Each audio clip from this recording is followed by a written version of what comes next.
Knock knock. Who's there? Title of the episode. Welcome back, guys, to Fog Entertainment, episode 2 of season 1 of The Walking Dead Dead City. We're that dedicated for this show. We've got it to you like 3 days early. How about that? How about those apples? Because we pay for AMC Plus. We like to support the show. Oh yeah, brother. And you know what? I think without further ado, we should get stuck in to this great episode. Definitely didn't bore the tits off us for a weird 37-minute runtime. What's that about? Very short. It felt short. It was short. It was shit. It Not wasn't short and sweet. Not a lot happened, to be honest. We did say after last week that it surprised us by the opening episode that we thought it was a lot better than it would be. However, we thought it would go downhill, and it certainly did go downhill. Yep, it certainly did go downhill.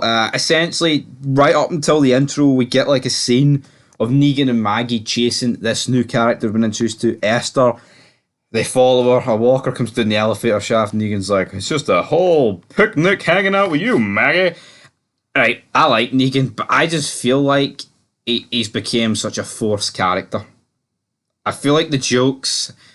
I just feel like everything... Laid on thick, aren't they? They don't come across as natural. It's an act. Aye.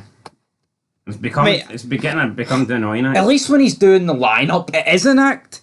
He's having to put a message across. See, in like normal conversation, you don't fucking act like this. I'm sorry, you don't. Especially to the wife of the husband you murdered, like I don't know, like 15 years ago. Anyway, right, they follow her up to a zip line. He's like, ladies first. She's like, no, I insist. So Esther goes across, Negan goes across, and then you think, oh, the walker's going to get the Maggie. Imagine, is there anyone sitting there thinking that Maggie's a goner here? Yep, episode 2, one of the co-stars is dying. Hell yeah, brother.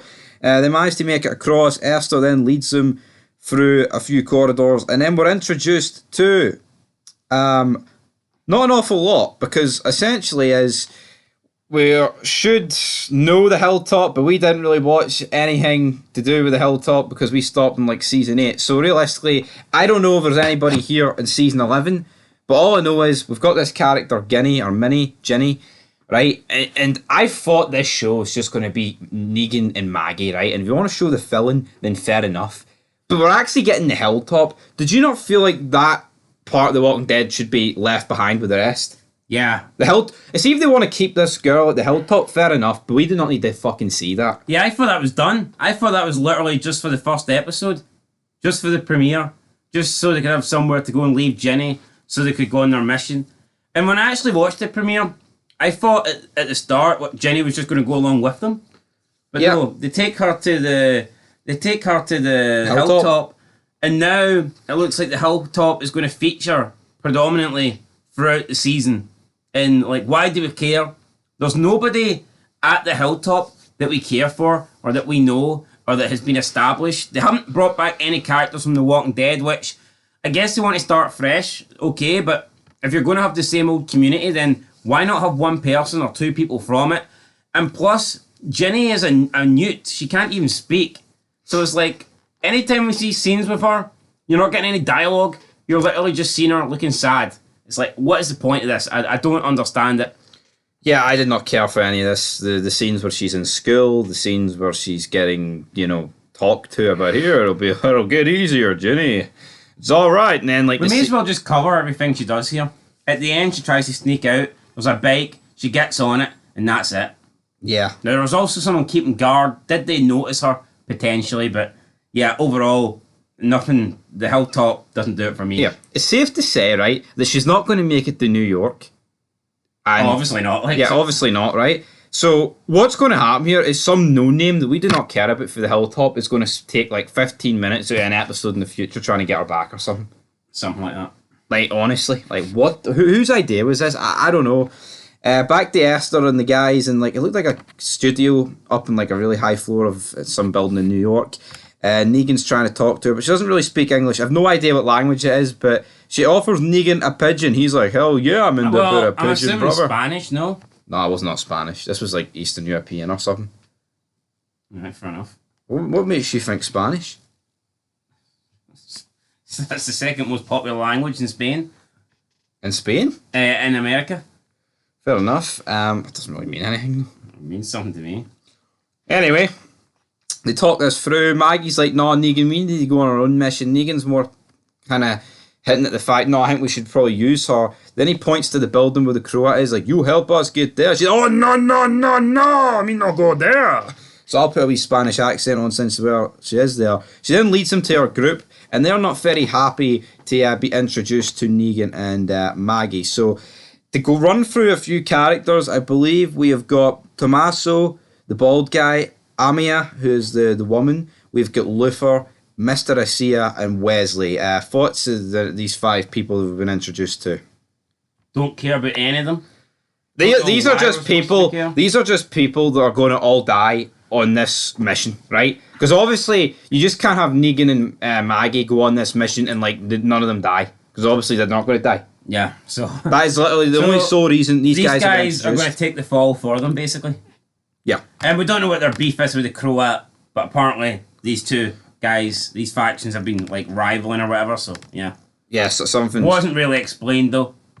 Nope, it wasn't. All we know is that they don't like the Croat and the Croat doesn't like them and that they're fighting against each other, but why they're fighting, we have no idea.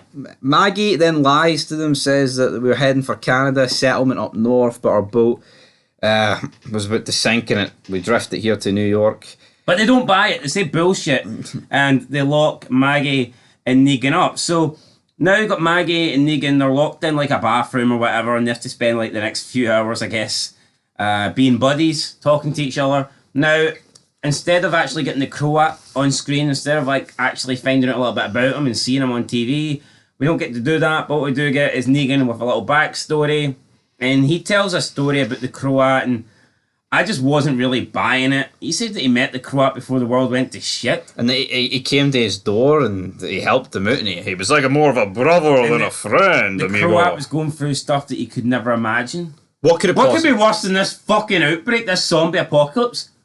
Look at what Maggie's had to go through. Watching her dad get his fucking head cut off. Watching her fucking husband get his brains bashed in. Our sister's dead. The rest of her family got locked up in a barn dead. Our son's been kidnapped. So, what could the Croat went through that was worse than what Maggie's been through? Yeah, exactly. It's just, and like Negan's trying to like paint you this picture. He's a great guy, and the Croat. Oh, the Croat was evil, but I was good, and I set him on his way. No, he probably disobeyed you, and you didn't like it. No, it's not a moral thing here where, oh, Negan good, Croat bad. You know, that's what he tries to get at.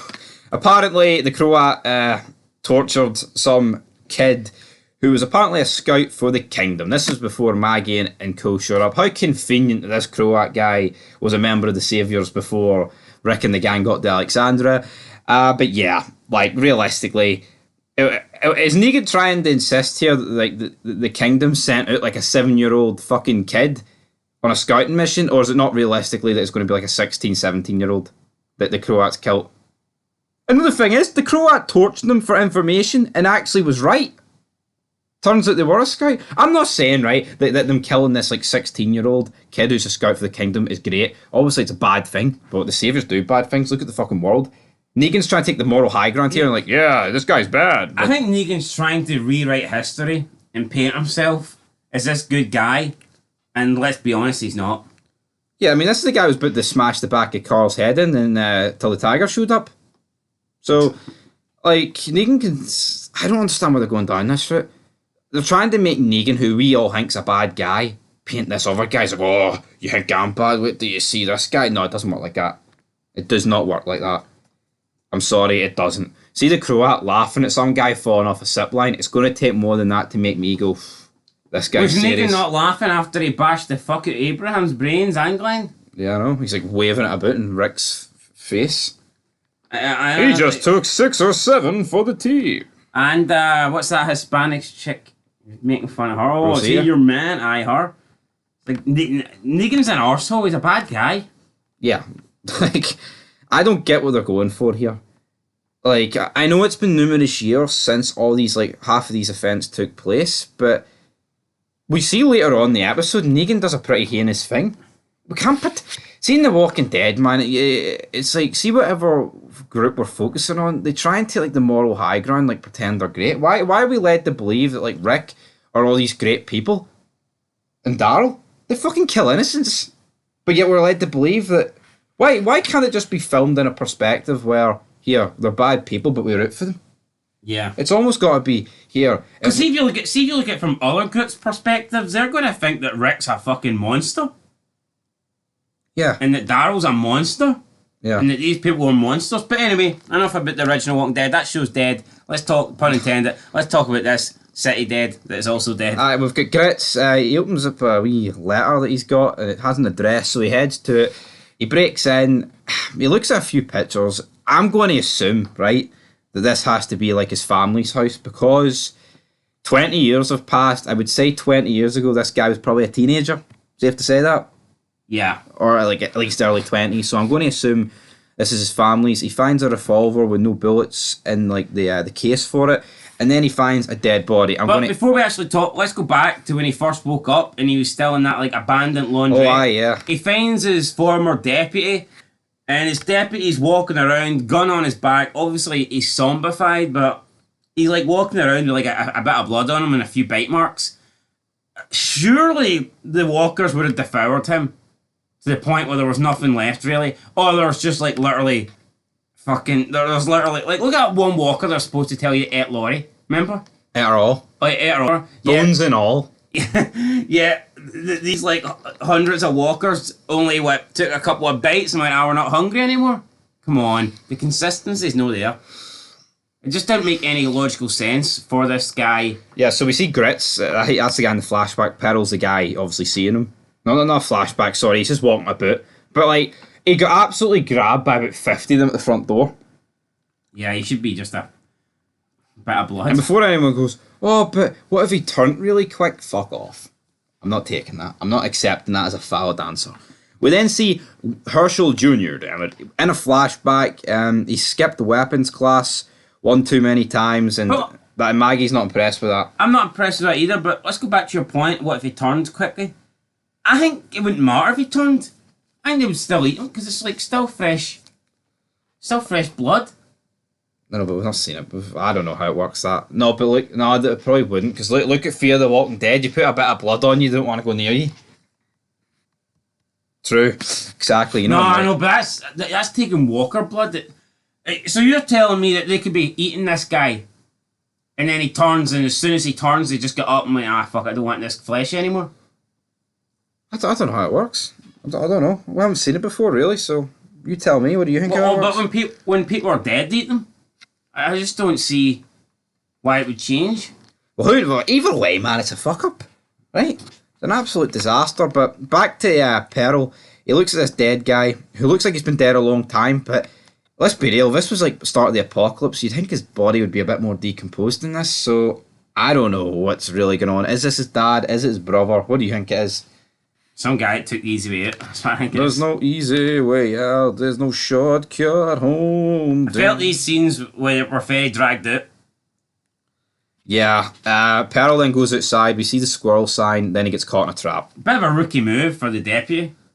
Deputy, top man. Top man. Like, what did he really do this episode? He woke up, he walked out the laundry, he walked down to a home, looked at a family photograph, took a gun, walked out, got caught in a trap. I know. And then something happened at the end of the episode. What a great guy. No, literally. We then go back to the location where Maggie and Negan are. Negan then grabs the guy when he turns his back to him, and he's like, here, I could kill you with this this pigeon bone that I have been working on all day, but I am a good guy, and I'm willing to do it, and we are willing to help you against whoever's coming. And then we're sitting here thinking, who is coming? I believe the name they used was the Peruzzi. Sounds like it's a mob.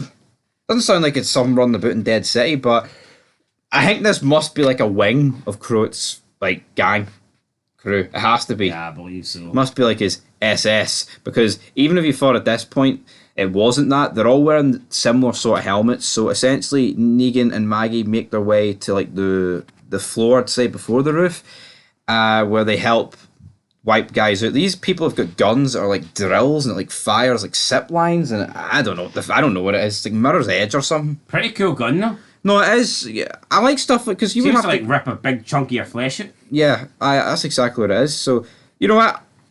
I'll praise the show when it does things like that. I feel like that was well done. We get to the roof. Esther then gets took captive by some guy. We have no idea who this guy is, just wearing one of these helmets.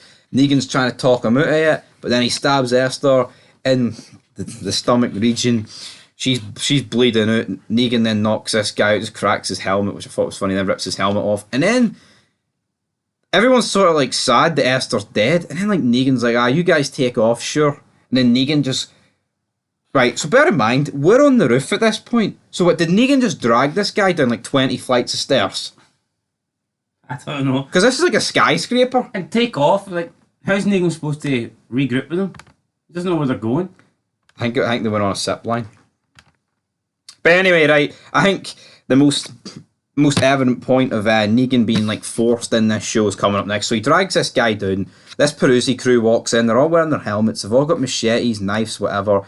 Negan then brings this guy to like the balcony, and he starts talking like, "All right, you there with the rat tail and the mullet or whatever. Right, you big man, you listen up, you look up. You're distracting all of us. We're here to have a civilized conversation." He's like, "Oh, what was I talking about?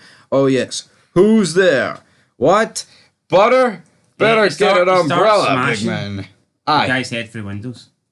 Again, that was a bit cringy, like, but alright, fair enough. But, no, gets me right. He's outnumbered here about 20 on 1. They could very easily go up to his level. He doesn't even have a gun. Obviously, you could say, oh, they don't know that, but realistically, 20 on 1. Should this crew not do something a bit more than just stand and look at him? Yep. Negan then's like the whole who's there joke, bang, windy, and then he says, "Oh, better get an umbrella." And then he takes his big knife, slashes the guy's throat. The blood squirts all over the balcony onto the floor below. All these people are getting covered in blood, right? And they're making it this like hydrochloric acid, man. You've got a group of them all just sitting underneath. It's like in wrestling. And they're not running up the steps to get Negan. It's like in wrestling when they're all sitting on the outside and someone's waiting to do a high dive to the outside. That's what it was like. And then Negan, while they're all just sitting there, getting driven, it's like something with a blade, and they're trying to like lick up his blood. He then like slices his stomach like he did the Spencer, and then he's like spraying the blood, and he's like, "Yeah, on the weather forecast tonight, we've got fucking guts." I mean, come on.